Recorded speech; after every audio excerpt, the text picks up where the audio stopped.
Varicose veins కి సరైన చికిత్స కోసం సంప్రదించండి ఎవిస్ హాస్పిటల్. నమస్తే రమగారు. నమస్తే జయ. రమగారు, మాఘమాసం, ఈ మాసం యొక్క విశిష్టత ఏంటండి? ఈ మాసంలో అనుసరించాల్సిన విధి విధానాలు బోల్డ్ అని. ఆ, మాఘం పుష్యమాసం అవ్వగానే సంక్రాంతి పండగ వెళ్ళేసరికల్లా ఇంచుమించు 10 రోజుల్లో అలా వచ్చేస్తుంది. మాఘము సౌరమాసం, సూర్య సంబంధమైన మాసం. ఇప్పుడు సూర్యారాధన విశేషమైన ఫలితాన్ని ఇస్తుందట. మాఘంలో వచ్చేటువంటి ఆదివారాలు, మాఘంలో వచ్చే సప్తమి, మాఘంలో వచ్చే రేపు చతుర్దశి, మన మహాశివరాత్రి కూడా విశేషంగా చెప్పుకుంటాం. మాఘంలోనే భీష్మ ఏకాదశి వస్తుంది. పర్వదినాలు అత్యద్భుతమైనవి ఉన్నాయి. ఈ మాఘంలో ఏంటంటే కార్తీకంలో చేసినట్టుగానే మాఘంలో కూడా ఏమన్నా పొద్దున్నే స్నానం చేయాలి. కార్తీక స్నానం సూర్యోదయాత్ పూర్వం. అవును, ఇది సూర్యోదయం అవగానే చేయటం. మాఘం అంతా మనం సూర్య దర్శనం చేస్తే విశేషమైన ఆరోగ్యం లభిస్తుంది. మాఘ పురాణం కూడా చాలా బాగుంటుంది. మాఘ పురాణము బాగుంటుంది, చేసాం కదా. మాఘ పురాణం వినడం కూడా మంచి విశేషమైన ఫలితాన్ని ఇస్తుంది. ఇప్పుడు ఏంటంటే సూర్యుడు నిన్నటి నుంచి, మనం ఎప్పటి నుంచి, మకర సంక్రమణం నుంచి కొంచెం భూమికి దగ్గరగా వస్తాడు.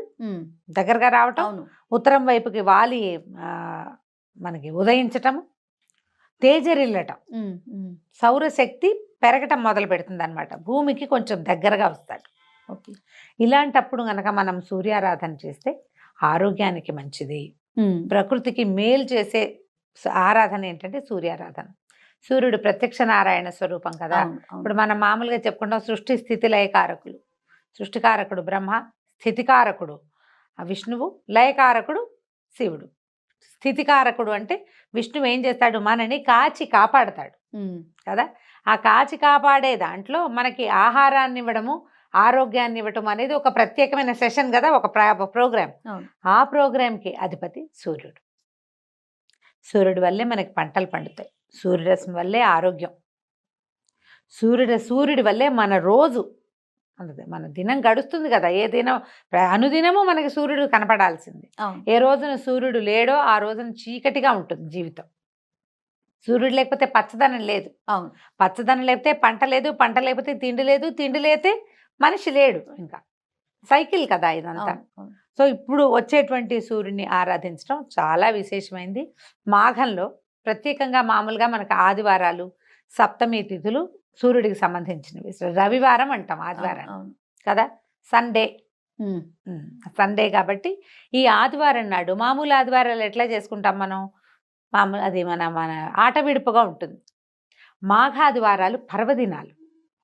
ఈ మాఘపు ఆదివారం రోజున తప్పకుండా సూర్యుడిని నమస్కరించటము విశేషంగా, తర్వాత సూర్యుడి కోసం పాలు పొంగించటము, సూర్యుడికి సంబంధించిన స్తోత్రాలు చదువుకోవటం. ఆ రోజు నియమం ఏం చెప్తారంటే స్త్రీ తైల మధు మాంసాన్ని వర్జయేతని. ఓకే, బ్రహ్మచర్యం చేయాలి, తైలం మానేయాలి, నూనె మానేసి నేతితోటి వంట చేసుకోవాలి. మధువు మాంసము కూడా పనికిరావు.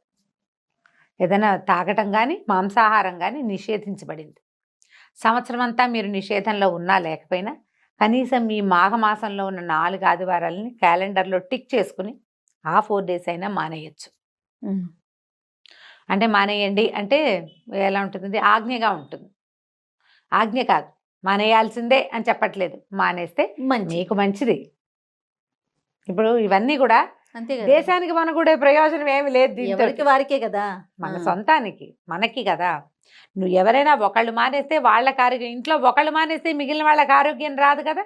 ఎవరు తింటే వాళ్ళు కడుపు నిండుతుంది, ఎవరు దండం పెట్టుకుంటే వాళ్ళకి ఫలితం ఉంటుంది. అలాగే ఎవరు మానేస్తే వాళ్ళకి రావాల్సిన ఫలితం వస్తుంది. ఖచ్చితంగా ఈ 4 ఆదివారాలని మనం విశేషంగా చేసుకోవచ్చు. దీంతో మనకి రథసప్తం ఒకటి వస్తుంది. ఈ నెలలో మనకి ఇంకో ప్రత్యేకమైన తిథి ఏంటంటే శ్రీ పంచమి, వసంత పంచమి అని చెప్తాం కదా. మాఘంలో వచ్చేటువంటి 5వ రోజు ఈ పంచమి నాడే సరస్వతీదేవి జన్మదినం అని చెప్తారు. ఈ రోజున మనం సరస్వతి పూజ చేసుకుంటాం. మామూలుగా మనం మూలా నక్షత్రం చేస్తాం. ఎప్పుడు దసరాల్లో మూలా నక్షత్రం అమ్మవారి యొక్క జన్మతిథి. మూల ఈవిడ పుట్టింది, జన్మ నక్షత్రమే మూలా నక్షత్రము. తర్వాత ఏమో ఈ మన అమ్మవారు నీల సరస్వతి స్వరూపం తీసుకుని మహిషాసురమర్దినిగా అవతరించడానికి ముందున్న స్వరూపాల్లో మూలా నక్షత్రం రోజునే ఆవిడ నీల సరస్వతి రూపం మహాసరస్వతి స్వరూపాన్ని తీసుకుంది కాబట్టి ఆ రోజున మనం అప్పుడు పూజ చేసుకుంటాం. ఈ ప్రత్యేకంగా సరస్వతికి పూజ చేసేది ఈ శ్రీ పంచమి నాడు. సరస్వతి శుద్ధ జ్ఞాన స్వరూపం.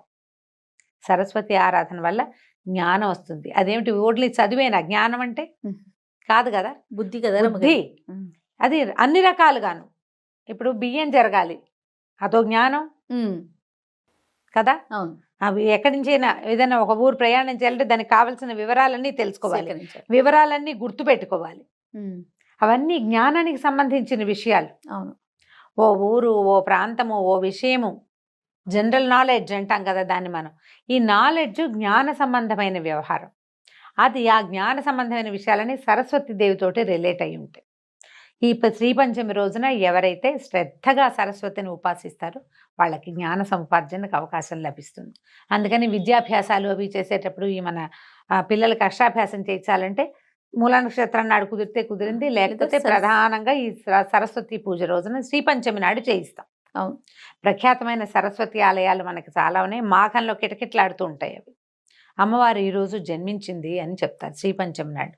సో ఆమె జన్మతిథి కాబట్టి తప్పకుండా ఈరోజు పిల్లలతోటి ఏదైనా సరస్వతికి సంబంధించిన ఒక శ్లోకం చెప్పించి ఇంట్లో అవకాశం ఉంటే సరస్వతి దేవి పటం ఒకటి పెట్టుకోవటం, ఒక చిన్న కలశం, మామూలుగా కొబ్బరికాయ చెంబులో నీళ్లు కానీ బియ్యం కానీ పోసి కొబ్బరికాయని పెట్టుకుంటాం కదా. అవును. సరస్వతి దేవిని అందులో ఆవాహన చేసి షోడశోపచారాలు చేసి పూజ చేసుకోవచ్చు. అంత పెద్ద పూజ నా వల్ల కాదండి, మా ఇంట్లో అలవాటు లేదంటే సరస్వతి దేవి పటం ఒకటి ఉంచుకోండి ఇంట్లో, పిల్లలతో దండం పెట్టించండి, మీరు దండం పెట్టుకోండి.